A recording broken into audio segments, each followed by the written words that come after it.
పరిపాలనలో ఉన్నవాళ్ళు, ప్రభుత్వంలో ఉన్నవాళ్ళు ఓపిక ఉండాలి, పెద్ద మనిషి లెక్క ఉండాలి, సహనం ఉండాలి, ప్రజలు అడిగేదానికి సమాధానం చెప్పాలి. ప్రతిపక్షం యొక్క బాధ్యతనే ప్రజల పక్షాన మాట్లాడడం.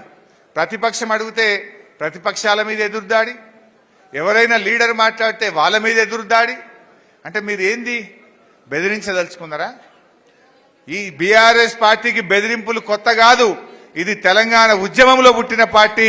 కిరణ్ కుమార్ రెడ్డి, రాజశేఖర్ రెడ్డిలు, చంద్రబాబు నాయుడు ఎన్ని బెదిరింపులు బెదిరించినా వాటన్నిటిని తట్టుకొని తెలంగాణ సాధించినటువంటి గులాబీ జెండా, గులాబీ పార్టీ బీఆర్ఎస్ పార్టీ.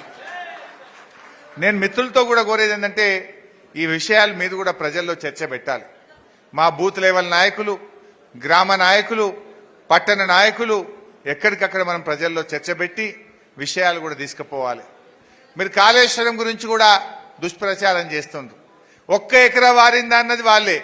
మొన్న కొండా సురేఖ గారు వచ్చి మనం కట్టిన ప్రాజెక్టుకు నీళ్ళు ఇడిచి ఏం చెప్పిందే సిద్దిపేటల చూసి రాలేదా మీరు?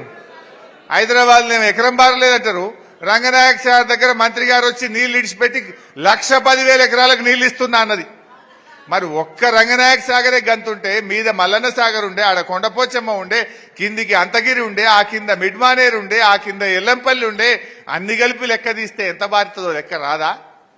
అంటే ఏ రకంగా వాళ్ళు దుష్ప్రచారం చేస్తున్నారు మనం ఇలా ప్రజలకు చెప్పాల్సిన అవసరం ఉంది. ఇట్లా చెప్పుకుంటూ పోతే చాలా విషయాలు ఉన్నాయి.